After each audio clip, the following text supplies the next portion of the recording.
Her kommer toerkajakkerne klar til næstsidste overbæring. Den overbæring, der skal føre dem over land fra Lyngby Sø og ind på Bagsværd Sø. Og det er stadig med danskerne Thor Nielsen og Lars Koch helt i front. De har tilsyneladende foretaget et ryg her.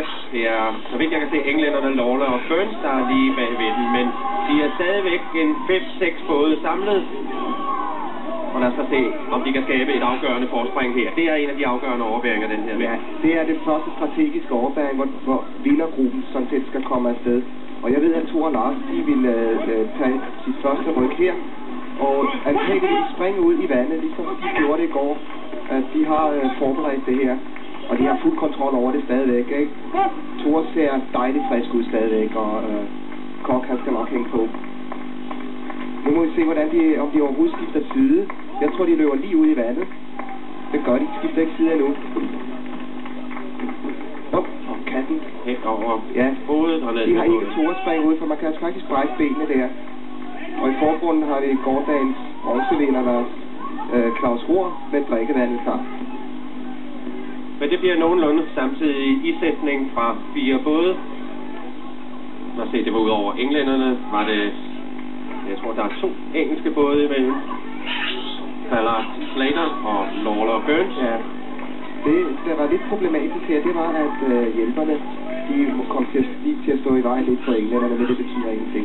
Også som ud, det ser ud som om DDR, Jens Stegmann og Olaf Schøj var med i gruppen. Ja, jeg tror, vi får en samling her igen. Lawler Burns, de ved godt, at de ikke kan pive Thor og Koch af, så de kommer samlet rundt. Men det kan blive en meget spændende afslutning. Der er 2,5 omgang tilbage nu på Bagsværd Sø, altså cirka 12-13 kilometer. Og hvis disse 5 kommer samlet til mål, så er der altså 2 danske både, 2 britiske og en østtysk imellem. Ja, jeg er lidt bekymret for Sten og Isager, men den gruppe, der samles her, det er medaljegruppen, og de egentlige medaljer vil blive sat i sidste overbæring. Der vil Thor og Lars prøve at gå fri.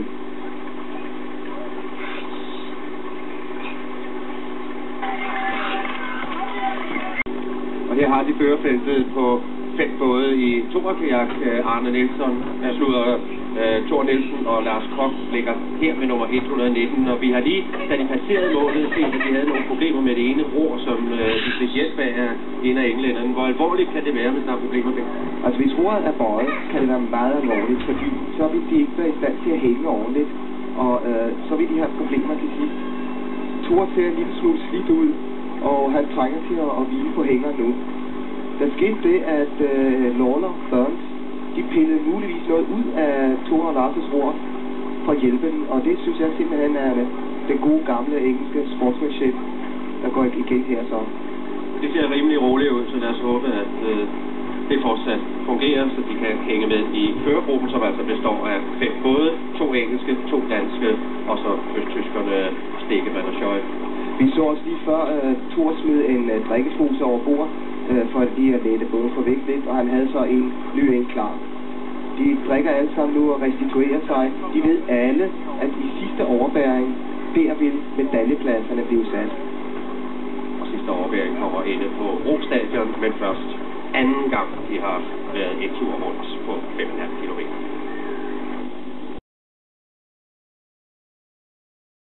Førerfeltet i mændenes toerkajak inde på målområdet for næstsidste gang, og det vil sige, at de skal ind i en overbæring om et lille øjeblik. Og det er stadig de samme 5 både. Den anden danske båd, Sten Bryde, Peter Isager, ligger i et forfølgerfelt, som ligger et lille minuts tid efter disse 5. Og det er den østtyske båd, Stegmann og Schøj. Det er den danske båd, Thor Nielsen, Lars Koch. Det er dem, der fører i øjeblikket. Det er Christopher Ballard, Greg Slater fra Storbritannien. En anden engelsk båd, Ian Lawler, Graham Burns. Og så den belgiske overraskelse, brødrene Bruno og Werner Janis i båd nummer 105. Og her kommer så et ryg fra Thor og Lars. Ja, det vi nu skal se, det er simpelthen afgørelsen, medaljeafgørelsen. Og efter min opfattelse, så de 2 herrer, vi ser billedet her, det er det, man på engelsk kalder Hell on Wheels. Det går stærkt nu. Det går så stærkt, så at lederne nok ikke engang vil kunne nå at følge med i løbeturen. Det er de regerende verdensmester Thor Nielsen og Lars Koch, der nu prøver at lægge afstand til 4 forfølgere. Og det har de gjort. Det jeg tror, de vil gøre, det er simpelthen sætte dem af nu og køre resten hjem alene. Det bliver en hård tørn for både Thor og Lars, men de har altså sådan en fantastisk kondition, så det kan de godt. Se, vi ser dem løbe her. Thor ser godt nok anstrengt ud, men vi skal ikke tage fejl. Fra dette punkt er der godt og vel 5 km, knap 5,5 km tilbage. Turen rundt på Bagsværd Sø for sidste gang. Og de går direkte ud i vandet. Ja, direkte ud i vandet. En perfekt etbenstart. Måske får de Lawler og Burns med, men jeg tror ikke, der kommer flere med. Englænderne, Lawler og Burns, som er lige efter dem. Det vil nok blive samarbejdet, og så afgjort din slutspurt her. Det er... bådene er alle sammen forsynet med fodpumper, så alt det vand, man trækker op i efter sådan en overbæring, det kan pumpes ud bagefter med fødderne, mens man roer.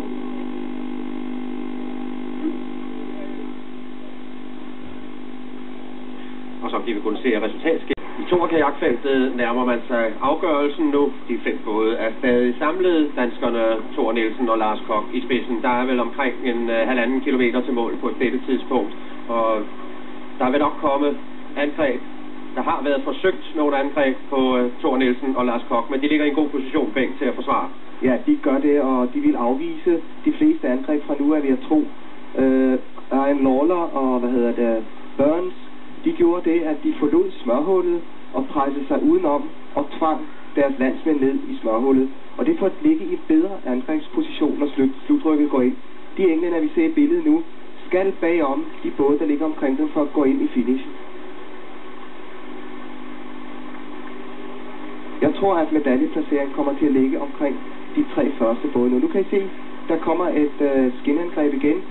Thor og Lars afviser det. Kommer indefra fra englænderne Barrett og Lawler og Burns. Lawler og Burns, der ligger nærmest her, og de er klart favoritterne, ikke?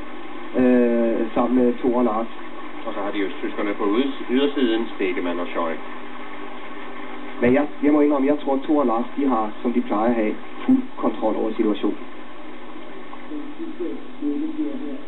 Så mangler der omkring de 700-800 meter af denne afgørelse i Thor-kajakken. Og altså 5 både, der kæmper om det. I front er det Thor Nielsen og Lars Koch, de regerende verdensmestre. På ydersiden, på højre, har de Jens Stegemann og Olaf Scheu fra DDR. På indersiden har de englænderne Lawler og Burns. Og så ligger endnu på ydersiden i bagerst i feltet ligger belgierne, brødrene Bruno og Werner Jannis sammen med englænderne Ballard og Slater. Men det ser ud som om danskerne har rimelig god kontrol over situationen i øjeblikket. Jeg tror, de har fuldstændig kontrol over det, og det skyldes, at de vil sørge for, at de 2 både, der ligger på siden, de må simpelthen ikke komme frem på noget tidspunkt. Og vi skal være opmærksom på, hvis de skal rykke forbi Thor og Lars, så skal de forbi deres stævnbølge. Og Lars og Thor, de ved med det samme, når de kommer med deres ryg, og så vil de løbe op på fuldt. Vi ser Lars indimellem lige ser sig tilbage, ser hvor han har østtyskerne på sin højre side, og englænderne på sin venstre side. De er vant til at ligge i den her situation, og jeg tror, de vil køre med et langt ryg. Jeg tror simpelthen, at det her, det skal nok komme i hus. De nærmer sig 250 meter. Bøjerne, som er hvide, det vil de kunne se. De kan se de røde i øjeblikket, de bøjer, der ligger ude i vandet. Det øjeblik, de bliver hvide, er der 250 meter ind til målet. Og der mangler 20 meter nu. Det er altså maratonroningens supermænd, tror jeg, vi ser her. De har været klart dominerende igennem 80'erne. Deres første World Cup i 1983 har vundet 5 World Cup alt i alt, og er regerende verdensmestre i øjeblikket. Det verdensmesterskab, de skal forsvare her på de sidste 250 meter. Stadigvæk er der ikke tegn til, at der kommer et afgørende angreb. Det kunne godt se ud som om englænderne, Lawler og Burns prøver at følge med på ydersiden sammen med østtyskerne. Men det er stadig Thor Nielsen, Lars Koch i spidsen, østtyskerne på højre side, og englænderne, Lawler og Burns på indersiden, altså, men de bevarer stadigvæk denne halve, trekvarte længde i forhold til de øvrige, og så kommer rykket fra Thor Nielsen og Lars Koch. Det ser ikke ud til, at nogen af de øvrige kan true dem. Englænderne forsøger også et ryk på indersiden, er ved at komme op på andenpladsen, men stadigvæk Thor Nielsen, Lars Koch på vej til at gentage deres verdensmesterskab fra for 2 år siden i Nottingham. En fantastisk finish. En herlig finish. 2 både er stivet af. Den ene engelske, men i øjeblikket Thor Nielsen, Lars Koch på vej ind over målstregen. Og Thor Nielsen, Lars Koch forsvarer deres verdensmesterskab. Sølvmedalje til England og bronzemedalje noget overraskende til østtyskerne Jens Stegemann og Olaf Scheu.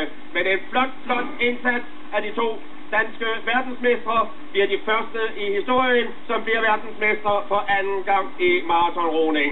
Pragtfuld indsats af de to danskere, som hele tiden i hele spurtfasen de sidste 2.000 meter havde fuld kontrol over begivenhederne. Flot af Thor Nielsen og Lars Koch.